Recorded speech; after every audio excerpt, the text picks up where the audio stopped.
Vamos a entrar a un tema que es muy interesante, pero no solamente interesante, sino que es muy importante, que es la apostasía. Creo que nunca hemos tocado este tema. Muchas veces se habla de la apostasía dentro de las iglesias, pero de una forma quizás de tiempos futuros o de una forma intimidante, o quizás de una forma escatológica, es decir, estudiando o refiriéndose a los eventos futuros. Pero es bueno hablar de la apostasía de una forma educativa con la iglesia. La apostasía desde un enfoque teológico es algo muy simple y es la desviación de la fe. Es decir, una persona que tiene una fe abandona lo que cree y se va en pos de otra fe, otra creencia, o quién sabe lo que decida creer, pero abandona la fe esencial, que es la fe cristiana en sí. A lo largo de la historia de la iglesia, la apostasía ha tomado muchas formas. Y eso es lo que me quiero concentrar en esta noche, en decirle a la iglesia: la apostasía no es nada nuevo. Nos hemos preguntado alguna vez, ¿qué pasó después de que se fue Jesús? ¿Cómo fue que la apostasía llegó al principio, en el siglo primero? Y para eso tenemos que ver cuál ha sido el recorrido de la apostasía. Entonces, apostasía es un término griego, teológicamente significa apartarse de la fe, desviarse, renunciar a lo que uno cree. En este caso, las creencias cristianas. Y esto es bien importante porque, ponga atención, los únicos que pueden ser apóstatas son los que tienen fe, porque hay que renunciar a lo que ya se cree. Es decir, una persona que no tiene la fe cristiana nunca va a poder llegar a ser apóstata, porque no tiene de qué apartarse. Entonces, la apostasía es algo que afecta solamente a los creyentes. A través de la historia de la iglesia hemos visto varios eventos o movimientos que han dado presencia a la apostasía. El primero fue en el siglo I y fue el movimiento gnóstico. Y este se basaba básicamente en el conocimiento esotérico, que quiere decir una mezcla entre la religión, la filosofía, el desarrollo personal y un estilo de secreto solamente para los iluminados. Algo bien, bien raro. Esa fue la primera forma de apostasía que llegó en el siglo I. Después, en el siglo IV, llegó el arrianismo, que básicamente era una doctrina que decía que Jesús no era Dios. De ahí que se tuvo que afirmar en un concilio la doctrina de la Trinidad. Y después, en el siglo XX, llegó el liberalismo teológico, que yo diría que es el mismo en que nos encontramos ahora, pero ahora está vestido con ropas nuevas. Y lo que trata es de desafiar las doctrinas centrales de la fe, promoviendo que la Biblia debe acomodarse a la cultura y comenzando a dudar si es que la Biblia es la autoridad máxima. Es decir, la apostasía no es nada nuevo en realidad, pero Jesucristo dijo que en los últimos tiempos van a venir grandes maestros apóstatas de la fe para engañar a la iglesia y hacerlos que renuncien a la fe cristiana. Haciendo un repaso, ¿cómo son las caretas de la apostasía? Lo primero que debemos señalar, que la apostasía siempre muestra un dualismo radical. Es decir, trata de separar entre bueno y malo lo que es carnal y lo que es espiritual. Y ahí podríamos confundirnos nosotros pensando de que el cuerpo es malo y el espíritu es bueno. Pero el dualismo radical trata de decir de que el nirvana del hombre es llegar a despojarse de todo lo que es humano y carnal, cuando en realidad Génesis 1:31 dice: y vio Dios todo lo que había hecho, y he aquí que era bueno en gran manera, y fue la tarde y mañana del día sexto. Dios no nos hizo con un cuerpo malo, nos hizo con un cuerpo que era todo bueno, que fue corrompido, pero ahora nosotros somos llamados a través del Espíritu Santo a transformar nuestro cuerpo en un templo. Entonces, mirar el cuerpo o todo lo físico como algo malo no es bíblico, sino debemos mirarlo como una bendición que hay que cuidarla, porque el cuerpo es templo del Espíritu de Dios. Otra forma en que la apostasía se presenta es la negación de la divinidad de Cristo. Vimos que eso lo hicieron los arrianistas en el siglo IV. Y también el movimiento gnóstico hizo lo mismo, que es negar que Cristo es divino. Es decir, ellos lo presentaban en el siglo I como una especie de semidios, el cual sí había creado, pero no era el ser supremo, sino que era un Dios inferior. Esto contradice claramente lo que dice la Biblia, porque la palabra señala que Jesucristo es plenamente divino, plenamente Dios y plenamente humano en el tiempo que vino y descendió para vivir con su pueblo. Juan 1:14 dice: y aquel verbo fue hecho carne, señalando la preexistencia de Cristo desde antes de la fundación del mundo.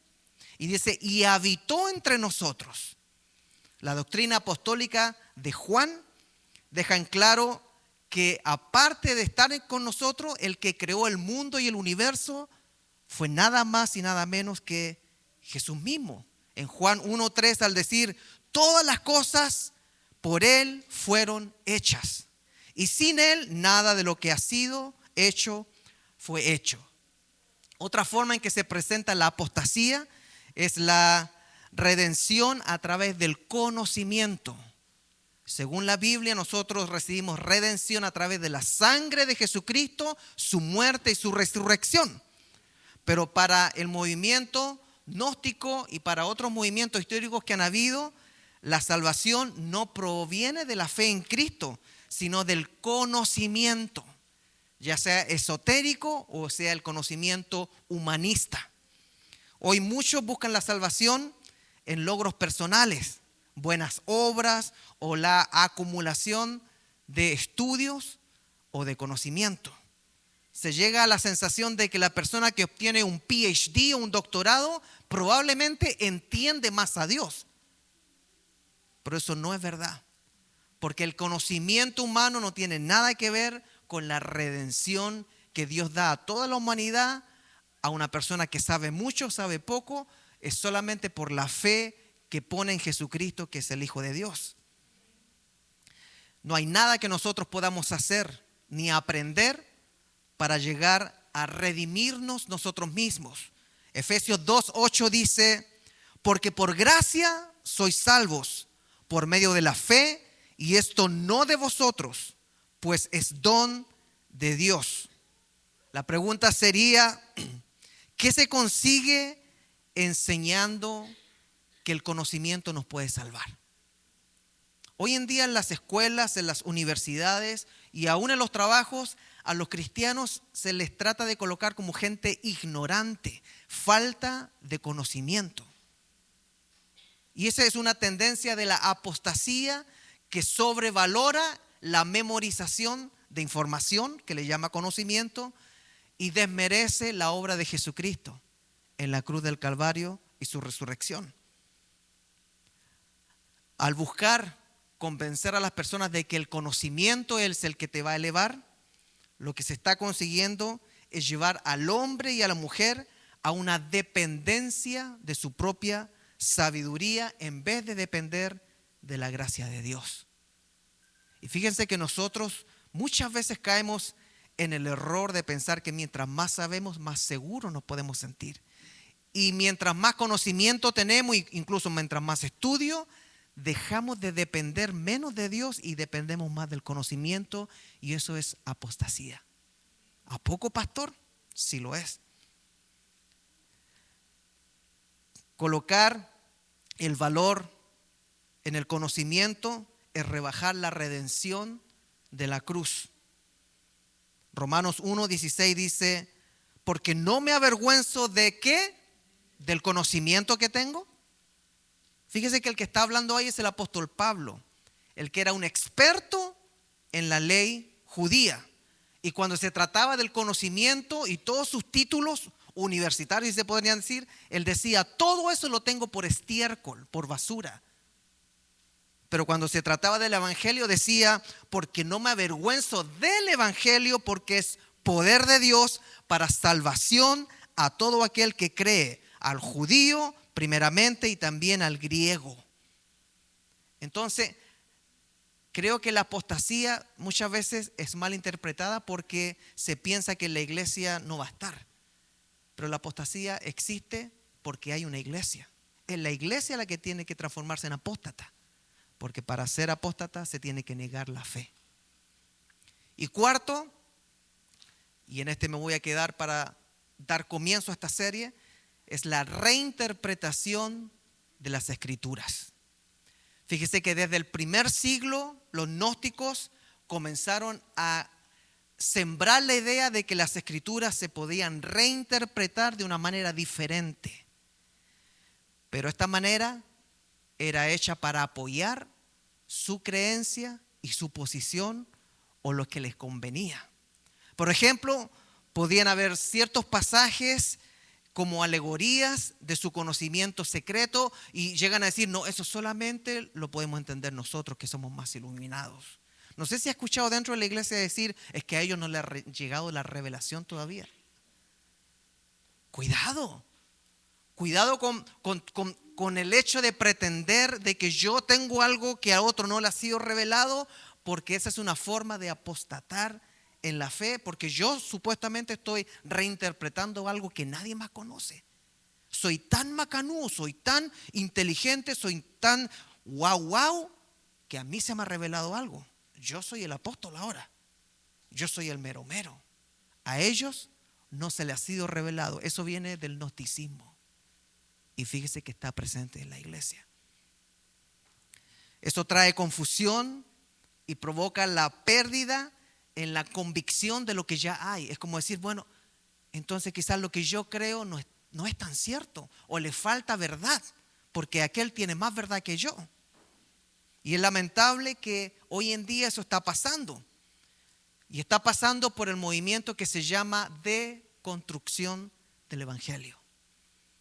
La apostasía, la cual está atacando hoy a la iglesia, se llama deconstrucción del evangelio, y nosotros llegamos tarde. Yo tengo amigos teólogos que ya están reconstruyendo el evangelio porque ya lo deconstruyeron. Cayeron en esa farsa de la desconstrucción del evangelio. Y eso en el fondo es lo que quiero compartir con ustedes. Romanos 12:2 dice, no os conforméis a este siglo, sino transformaos por medio de la renovación de vuestro entendimiento. La presión cultural a nosotros nos puede llevar a abandonar los principios básicos de la iglesia, haciéndonos creer de que hay una mejor forma de interpretarlos. Por ejemplo, ¿qué sucede cuando reinterpretamos la escritura? Porque los que estuvieron antes nosotros, desde el primer siglo, fueron tan tontitos que no le dieron al clavo. Nosotros lo hacemos mejor ahora, porque tenemos más datos, tenemos la antropología, tenemos todo el contexto histórico, tenemos la inteligencia artificial. Nosotros vamos a hacer un mejor trabajo, así que deconstruyamos la teología, la cristianidad y volvamos a armarla. Y cuando la rearmemos, acomodemos la moralidad sexual.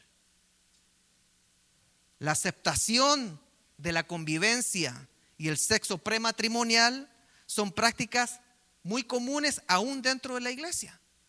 Y muchos caemos en eso y pareciera que es lo normal. ¿Por qué? Porque la cultura aún dentro de la iglesia, una cultura apóstata, nos ha envuelto de que eso en realidad no es tan malo. Y nosotros hemos comenzado a apostatar. Se logra que las enseñanzas bíblicas sobre la sexualidad suenen hasta ridículas. ¿Por qué? Porque hoy en día hablar de estos temas, eso ya no es, pastor. Ahí no. Lo que pasa es que nos hemos transformado en apóstatas y debemos arrepentirnos. Así de simple. Nadie tiene un free pass para romper los principios bíblicos. Y si los hemos roto, abogado tenemos con el Padre, pero no significa que nosotros vamos a seguir promoviendo algún error que hemos cometido. Génesis 3:1 dice algo que hoy en día se escucha como un eco. Cada vez que se trata de remover los cimientos bíblicos, se escucha una voz que dice, bueno, ¿a poco tú crees que eso es verdad? ¿A poco tú crees que eso va a pasar hoy en día? Y miren, eso no es nada nuevo tampoco. Génesis 3:1 dice: la serpiente era el más astuto de todos los animales salvajes que el Señor Dios había hecho. Cierto día le preguntó a la mujer: ¿de veras Dios les dijo que no deben comer del fruto de ninguno de los árboles del huerto? ¿De veras Dios les dice en cuanto a la moralidad sexual que ustedes van a mantener vírgenes hasta llegar al matrimonio? ¿De veras crees esas tonteras tú? ¿De veras crees que en un matrimonio se puede ser fiel? ¿De veras tú estás medio loquito o crees eso? ¿De veras tú crees que el estándar que colocó Jesús de que aunque un hombre mirare a la mujer del prójimo para codiciarla, ya está pecando? ¿De veras tú crees esas tonteras? Y nosotros bajamos los estándares y comenzamos a convertirnos en apóstatas. Mi hermano, el rey David, cuando pecó, porque se levantó tarde, no fue a la guerra, se levantó en el palacio en el segundo piso, se puso a mirar, miróla, trajóla, preñóla, no significa que él después dio permiso para que se siguiera haciendo eso, sino que le costó muchísimo, pero se arrepintió. No porque alguien caiga, no porque alguien haya tenido una falta, no porque quizás en la cultura moderna se está dando, quiere decir de que Dios ha dado un permiso para algo, sino quiere decir de que nosotros estamos apostatando, y eso es un signo de los últimos tiempos. Primera de Corintios 6:18 dice: huyan del pecado sexual. Pecado sexual involucra no solamente la fornicación, el adulterio, involucra también la pornografía, puede involucrar el lesbianismo, el homosexualismo, la zoofilia, la macrofilia y todas las cosas que involucran el sexo. ¿Qué otra cosa pasa cuando reinterpretamos las escrituras? La identidad de género. En la cultura moderna se quiere hacer entender dentro de la iglesia, estoy hablando dentro de la iglesia porque esto se está reinterpretando para dar luz verde ahora. Se quiere reinterpretar para decir de que Dios está bien con definir que hay más de un hombre y una mujer, solamente dos géneros. Cuando Génesis 1:27 deja en claro que Dios creó al hombre a su imagen y a la imagen de Dios lo creó, varón y hembra los creó. Esto ha llevado a muchos cristianos a realizar lo mismo que hicieron los gnósticos, es reinterpretar la escritura para acomodarlas al servicio de lo que se quiere creer hoy en día. Fíjese que porque se está reinterpretando la escritura, a nosotros nos van a rechazar si nos mantenemos con lo que Jesucristo realmente dijo, que es simplemente que dejará el hombre a su padre, a su madre, y se unirá a su mujer y serán los dos una sola carne. Probablemente va a llegar el día en que eso será cosa de locos. Eso es la deconstrucción de la cristianidad. ¿Qué más está haciendo la deconstrucción? Está permitiendo que haya un relativismo moral, y esto es lo más peligroso. Es lo más peligroso el relativismo moral, porque la idea de que hay verdades absolutas ya como que empieza a dudarse. Y se contradice directamente lo que Jesús dejó estipulado. Jesús dejó estipulado en Juan 14:6: yo soy el camino y la verdad y la vida. Y aquí viene una parte bien interesante: nadie viene al Padre sino por mí. Pero cuando comenzamos a desconstruir el cristianismo, podemos decir, bueno, todos los caminos llevan a Roma, y no importa si sean musulmanes, testigos de Jehová, mormones, no importa si son de alguna religión asiática, todos los caminos llevan a Roma. Y eso va en choque directo con lo que Jesús dijo cuando se tomó la molestia de bajar a la tierra por 33 años aproximadamente y decir: yo soy el camino, la verdad y la vida, y nadie va al Padre, escúchenme bien, si no es por mí. Pero ¿qué es lo que se hace?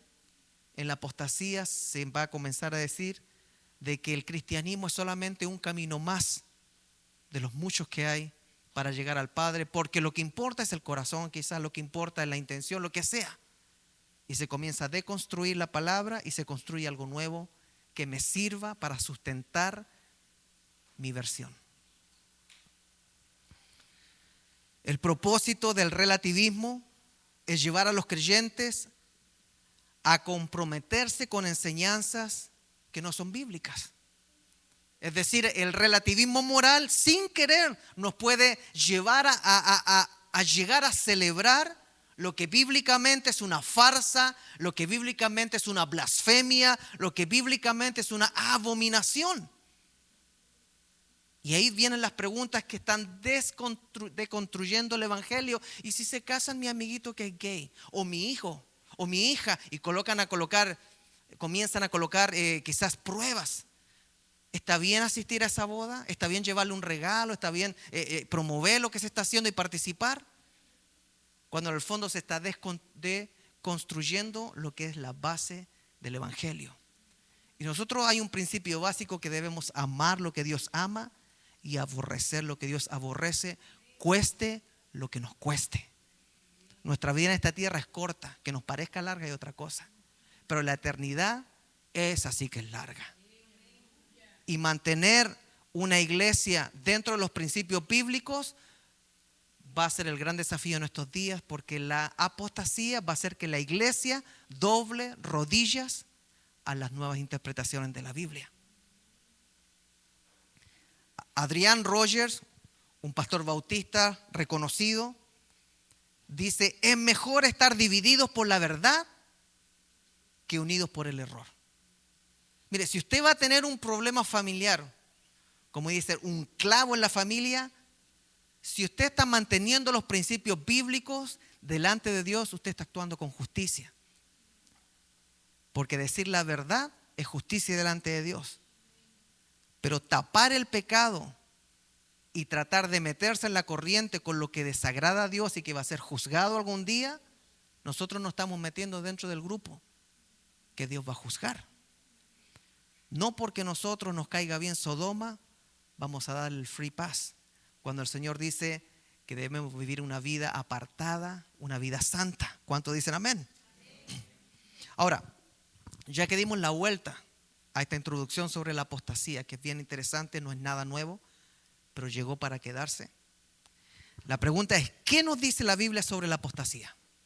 En 1 Timoteo 4:1 dice: pero el Espíritu dice claramente que en los postreros tiempos, o sea, al final de los tiempos, algunos apostatarán de la fe, o sea, van a dejar de creer en lo que antes creían como principio bíblico, escuchando a espíritus engañadores y a doctrina de demonios. Espíritus engañadores no van a ser espíritus feos, van a ser personas que van a tener la facilidad y el carisma de envolverlo a uno, que lo llegan a convencer de que está tomando la buena decisión. Me decía un amigo: yo he decidido apoyar el movimiento LGTB porque quiero estar en el lado correcto de la historia. Y suena muy bonito, ¿no? ¿Quién no quiere estar en el lado correcto de la historia? El problema de que esa deconstrucción del evangelio es la que se hizo para engañar con un argumento bíblico algo que es abominación para Dios. Y eso se llama apostasía dentro de la iglesia. Es importante analizar lo que acabamos de leer, porque el único requisito que se necesita para ser apóstata, ¿cuál es? Es ser cristiano. Una persona no cristiana no puede llegar a ser apóstata, no tiene de qué negar la fe. Apostatar es un término teológico que se refiere a renunciar o desviarse de la creencia cristiana original. Es decir, apostatar es apartarse de la fe para decidir andar por una fe nueva, una más actualizada, una más inclusiva, una más profunda. Porque ahora la Biblia se reinterpreta con más información. Ahora, cuando nos enfrentamos a los evangelios, Mateo, Marcos, Lucas y Juan, ahora debemos entender que ellos realmente no podemos estar seguros que sí lo escribieron. y cada uno contó su versión de lo que ellos creyeron que fue lo que pasó con Jesús. Y es verdad esto, los evangelios se escribieron después de cartas de Pablo. Entonces se empiezan a dar argumentos donde uno empieza, entonces quizás yo no estoy tan cierto. Y eso es algo tan peligroso, porque empezamos a quitarle validez a las escrituras de la fe tradicional y comenzamos a crear la posibilidad de imaginar algo diferente, y eso es apostasía. Hermano, el día que usted y yo, o sea, la iglesia, llegue a dudar de que la Biblia quizás la hemos malinterpretado y es diferente, ese día perdemos todo. Es como sacarle a un edificio la piedra angular, la que sostiene el edificio, y pensar que va a seguir en pie. El principio de la sabiduría es el temor a Dios. Y para poder agradar a Dios, ¿qué se necesita? Fe, porque sin fe es imposible agradar a Dios. Va a llegar un momento en que yo voy a tener que decir que creo por fe lo que dice la Biblia, pero la serpiente me va a llevar. ¿A poco tú crees que los 4 evangelios están correctos? Mira, déjame contarte los nuevos descubrimientos que se han encontrado. Mira, vamos a comenzar hablando de teología profunda. Ustedes los evangélicos creen en la dispensación. Hace 170 años aproximadamente llegó la teología de la dispensación, en la cual estamos nosotros, que creemos que Dios ha hablado en diferentes dispensaciones y que ahora es la dispensación de la gracia, y en esta dispensación viene Jesucristo y ahí está el tema del rapto. Todo eso está mal. Te voy a interpretar de otra manera. Y nosotros nos quedamos. ¿Y sabe qué está sucediendo? Como leí esta semana, nosotros acá ya terminamos de deconstruir el cristianismo. Ahora únanse en un curso que vamos a hacer para comenzar a construirlo otra vez. Dije, ¿a poco? ¿Y en qué momento pasó eso debajo de nuestras narices y no nos dimos ni cuenta? Porque nosotros andábamos gritando aleluya. Tenemos argumentos, tenemos enseñanza para reconocer a un apóstata dentro de la iglesia, porque me está diciendo que en los tiempos postreros algunos apostatarán de la fe, escuchando a espíritus engañosos y a doctrinas de demonios. O sea, tienen que haber personas que enseñen esto, que propaguen esto. Mateo 24, aquí Jesucristo hablando dice, en aquel tiempo, los tiempos finales, muchos se apartarán de la fe. ¿Qué es lo que es apostasía? Apartarse de lo que creo, de la fe. Unos a otros se traicionarán y se odiarán por teología. La teología dentro de la iglesia va a ser que nos odiemos si que nosotros nos dejamos cargar por el lado humano y no entendemos de que esto es espiritual y de que hay que pedirle a Dios una sabiduría tremenda para mantenernos firmes, pero amando. Y surgirá un gran número de falsos profetas que engañarán a muchos. Una de las voces que comenzaron la deconstrucción del evangelio es uno de los directores de alabanza de Hillsong, que comenzó diciendo, toda mi vida crecí, me moví, fui pastor y ahora me he dado cuenta que tengo que deconstruir el evangelio. Y ahora soy un ex-evangélico, no evangélico, ex-evangélico, dash evangélico. Es el gran movimiento ahora. Porque para poder apostatar se tiene que conocer. Y cuando una persona que viene a la iglesia y cree en Jesucristo, dice que ya cree algo diferente, no afecta mucho. Pero cuando un pastor dice que va a desconstruir el evangelio, o un teólogo, se puede llevar en los pies a muchos. Y eso es lo que está diciendo Jesús. Surgirá un gran número de falsos profetas que engañarán ¿a cuántos? A muchos. Ya voy a ir cerrando, solamente voy a recordarle esto.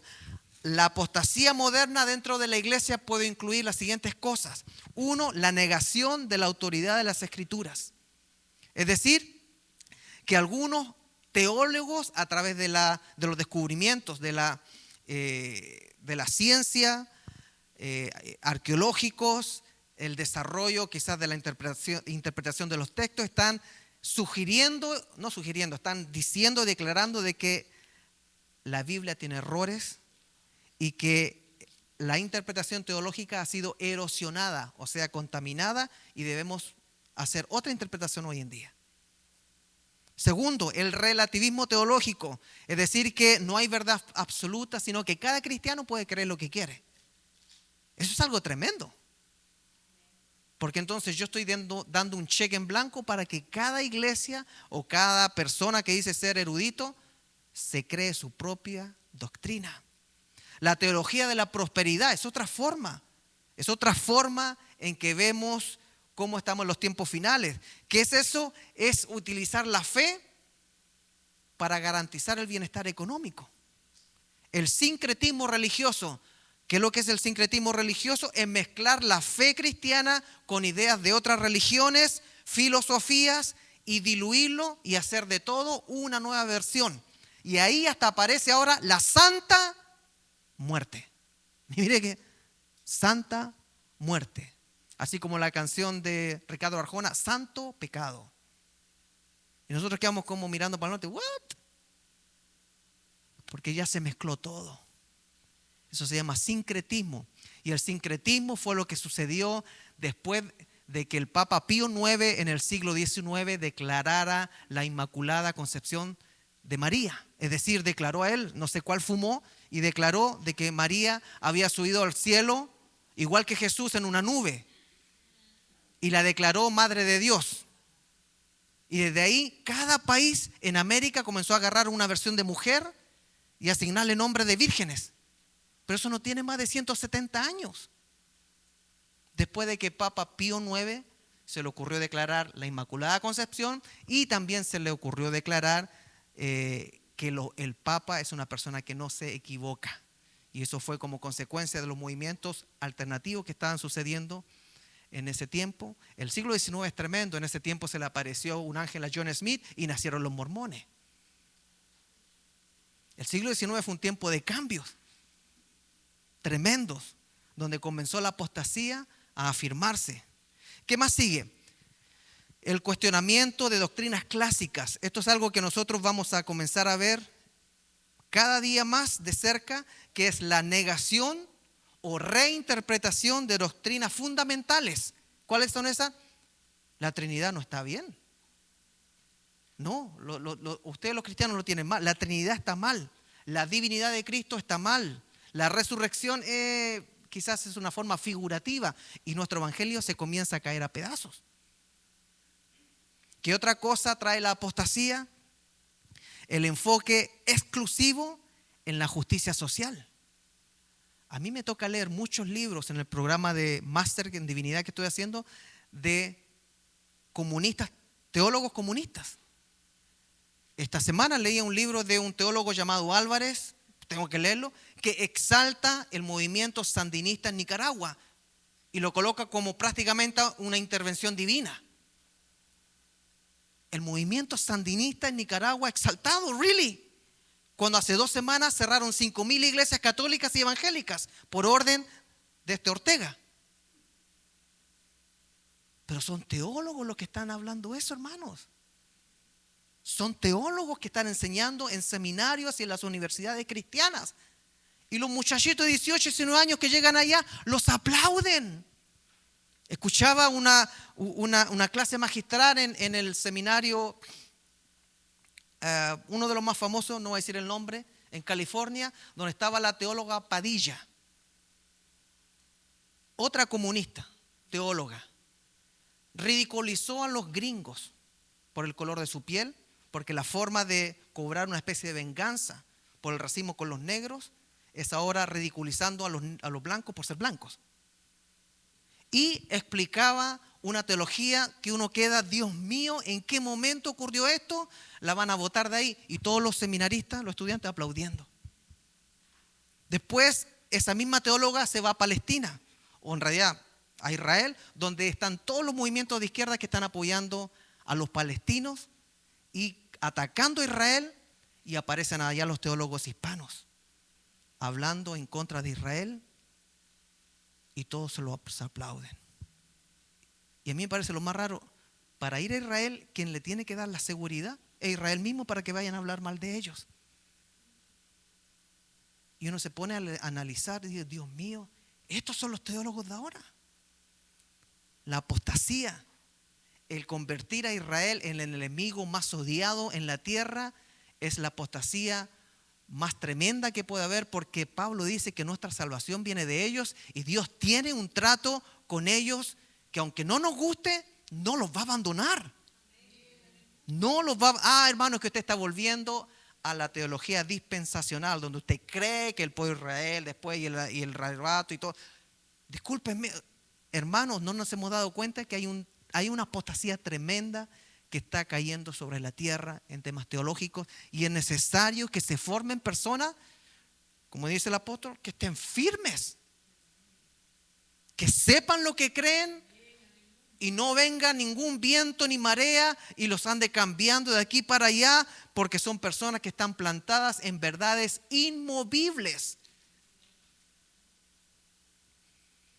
Otra apostasía que se está viendo es el individualismo espiritual. Es decir, la tendencia hacia una fe más personal. ¿Ha escuchado usted lo que ha sucedido después del COVID? No, yo no dejé de congregarme porque me di cuenta que puedo estar bien con Dios en mi casa. Eso es apostasía. A eso se refería Jesucristo y los apóstoles al decir que los últimos días se levantará la apostasía y muchos engañarán aún a los cristianos. Es la desconexión de la persona con la comunidad de la fe, que es la iglesia de Cristo. Y prefieren declararse cristianos individuales. Yo en mi casa hago todo solo y ahí elijo al pastor que me gusta. Y después de ver el partido de Barcelona, veo el mensaje, el que me gusta. Porque la tele se transforma en un buffet donde yo como lo que me gusta. Ahí nunca te van a exhortar, ahí nunca te van a decir cuánto estás mal, ahí nunca te van a decir que eres un pecador, ahí nunca te van a decir arrepiéntete, porque si el Señor viene por tu vida, te vas a perder para siempre. Ahí tú eliges lo que tú quieres escuchar. Eso es apostasía. La palabra del Señor dice de que Dios disciplina a sus hijos porque es padre. Y si un hijo no tiene quien lo discipline, es un huérfano.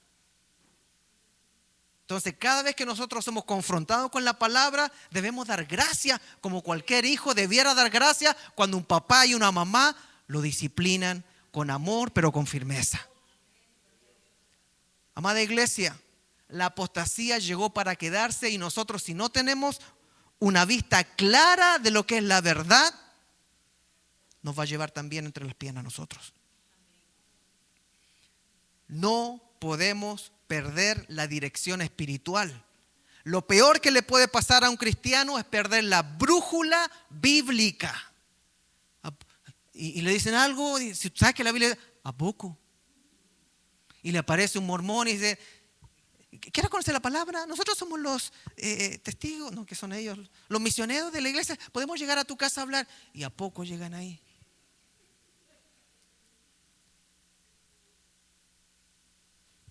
Cosas esenciales como lo que le dijo Pablo: si aún un ángel viniera a presentarles un evangelio diferente al que nosotros le hemos presentado, sea llamado anatema.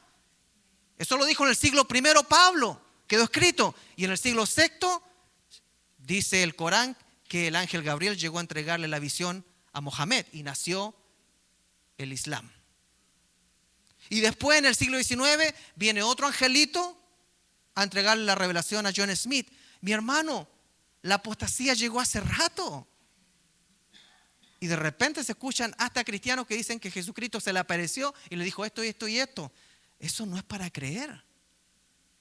Si alguien ha tenido una experiencia personal, gloria a Dios, vamos a darle el beneficio de la duda, que se lo guarde.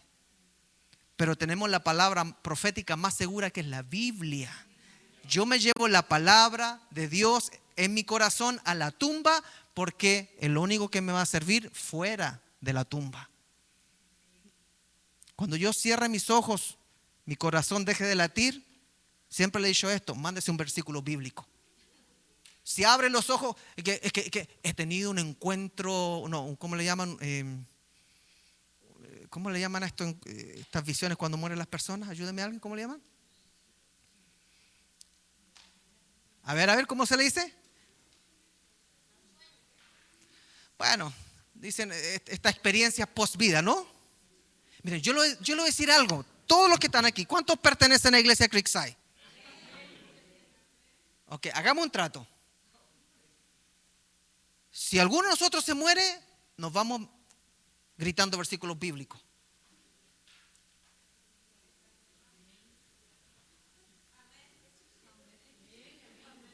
No me diga que usted piensa que se va a ir al celular para ir jugando el jueguito que más le gusta.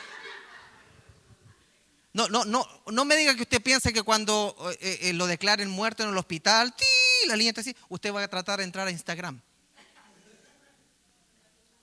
Usted y yo, según la palabra, vamos a seguir teniendo conciencia. ¿Y sabe cómo nos podemos oír? El Señor es mi pastor, nada me faltará. Junto a aguas de... hay una luz al fondo, ¿qué sé lo que es? Junto a aguas de reposo. Y nos van a ver caminando. Me pastoreará. ¿Y quién viene ahí? Si a todos les da miedo y hay que hablar, ¿no? Viene un cristiano. Confortará. Y esta parte dice, ¿quién llegó? Llegó un cristiano verdadero, cantando.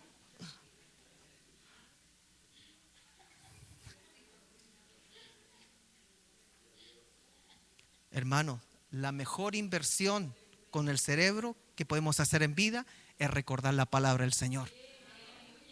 Yo me acuerdo que cuando estaba en el hospital, me llevaron de la cancha de fútbol directo al hospital porque me quebré el tobillo. El pie se me fue para atrás, ligamento roto, tobillo destruido.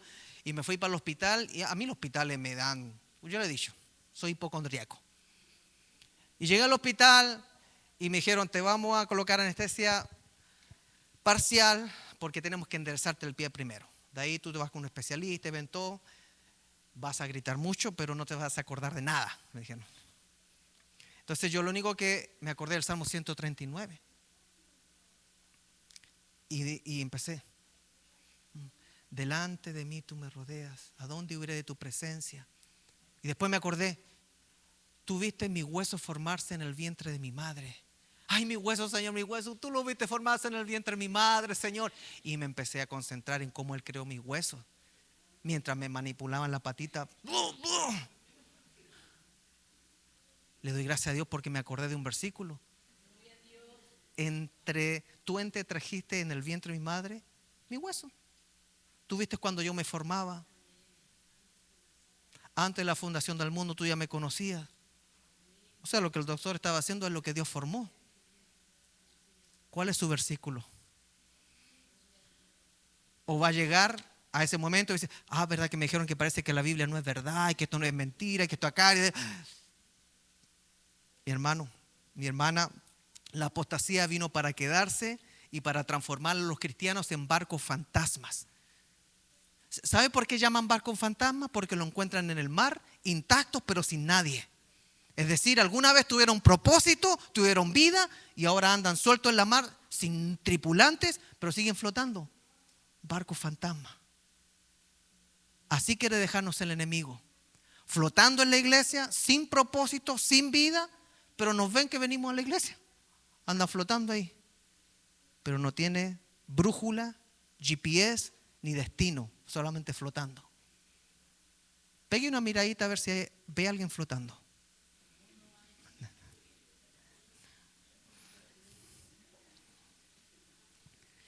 Amada iglesia, la brújula del cristiano se la voy a colocar facilita. Es la palabra y la oración. Nuestra brújula, si alguna vez nos sentimos como que se nos fue el viento y nuestra barca no se está moviendo, nuestra brújula es oración y palabra. Palabra y oración. Ahí, oración con el remo acá, palabra. Oración, palabra. Y empezamos a movernos. Es la única forma de comenzar a avanzar. Salmo 119, 105 dice, lámpara es a mis pies tu palabra y lumbrera a mi camino. Y fíjese que la interpretación teológica moderna lo que hace es causar confusión, no lumbrera. John Piper, un teólogo americano, escribió: la apostasía puede surgir cuando los creyentes se enfocan más en sus experiencias personales que en la verdad de las Escrituras. Amada iglesia, seamos cristianos anclados a la palabra de Dios y no anclados a experiencias personales donde las emociones y los sentimientos juegan un rol principal. Ay, no sabe nada, mi hermano, es que le voy a contar mi experiencia. Yo estaba ahí, de repente el Señor me hizo flotar y me llevó al tercer cielo y después fui y apareció Superman y me bajó con la mujer superestrella y aquí llegué. Ah, gloria a Dios. Usted diga, Dios le bendiga, hermana, y véngase a la iglesia y siga creyendo lo que dice la palabra únicamente. No, que yo voy a contar el testimonio de cómo me llevó al infierno y me trajo. Ah, sí, ok, Dios me la bendiga también. Ahora escuchemos la palabra del Señor. Porque la apostasía va a llegar con cada paso que damos alejándonos del texto escrito y dudando de que lo que se escribió ha sido mal interpretado y todos los anteriores han estado mal. Y ahora hay teólogos que agarraron y le dieron bingo, se sacaron la lotería y ellos tienen la interpretación moderna. ¿Cuántos le pueden decir al Señor: Señor, hazme un cristiano firme en las verdades bíblicas, que quizás no sea un teólogo, pero voy a ser un cristiano que va a construir su casa sobre la roca que es Cristo y no va a andar movido con cualquier, como las olas del mar, con el vaivén? Pongámonos de pie, por favor.